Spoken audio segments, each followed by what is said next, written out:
Good afternoon, everyone. Today I will discuss the significant case of Stange v. Janssen Pharmaceuticals, examining both the company profile and the implications of the case within the pharmaceutical industry.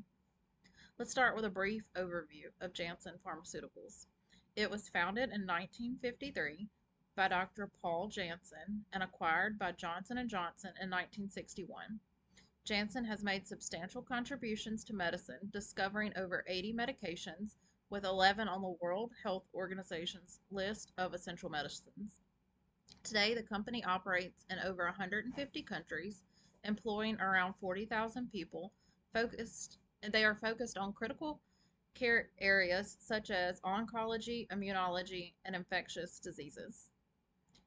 In terms of performance, Johnson & Johnson, which encompasses Janssen, reported a peak sales revenue of approximately $93.8 billion in 2021, but this declined to $85.2 billion in 2023, signaling potential challenges possibly due to ongoing legal issues.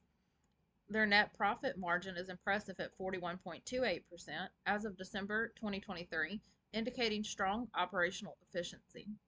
Furthermore, a gross profit margin of 68.96% reflects the company's ability to maintain profitability despite revenue fluctuations.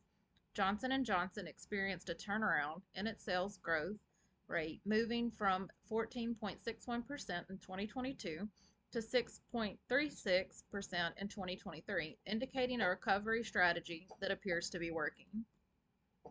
In terms of working capital, the company has a current ratio of 1.6, which demonstrates a solid capacity to meet short-term obligations. Their revenue streams, such as $14.5 billion from innovative medicine sales and $8 billion from medtech, showcase their diverse and robust market presence. Now, let's dive into the Stange v. Janssen case itself. The case sheds light on the allegations against Janssen regarding their marketing and safety practices related to the antipsychotic drug Risperdal. The plaintiff, Mr. Stange, argued that Janssen failed to adequately disclose the risk associated with Risperdal, particularly its connection to gynecomastia, a condition which causes breast tissue development in males. The essence of the case involved allegations that Janssen manipulated data and downplayed the risk of Risperdal. They were accused of neglecting to inform patients and healthcare providers about significant side effects, which directly resulted in patient harm. The court ultimately found Janssen liable for negligent misrepresentation, awarding Stange $500,000 in compensatory damages.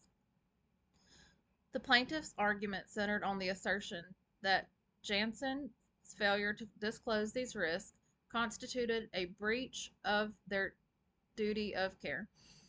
Mr. Stange suffered physical and emotional distress as a result of gynecomastia, which he contended was exacerbated by Janssen's inadequate warnings and monitoring guidelines. His case highlights a critical need for pharmaceutical companies to maintain transparency and uphold ethical standards in their communication with patients.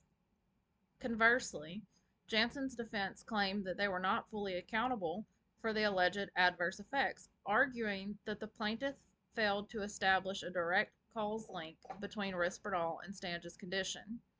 They pointed out that his prolactin levels were never tested while he was taking the medication, suggesting other factors might have contributed to his gynecomastia. Despite these defenses, I agree with the court's decision. The jury's verdict reflected a clear finding of negligence on Janssen's part. They had a responsibility to inform both patients and healthcare providers of the drug's risk accurately, and their failure to do so resulted in significant harm to Stange. Given the evidence presented, the compensatory damages awarded seemed justified. The implications of this case extend far beyond the courtroom. It has prompted heightened scrutiny with the pharmaceutical industry, emphasizing the need for transparency in drug marketing and testing practices. Regulatory bodies have since reinforced requirements for clear communication regarding drug risk, which ensures that patients receive crucial information for informed decision making. In conclusion, the Stange v. Janssen case not only highlights the potential consequences of negligent business practices, but also serves as a reminder of the ethical obligations pharmaceutical companies have to their consumers.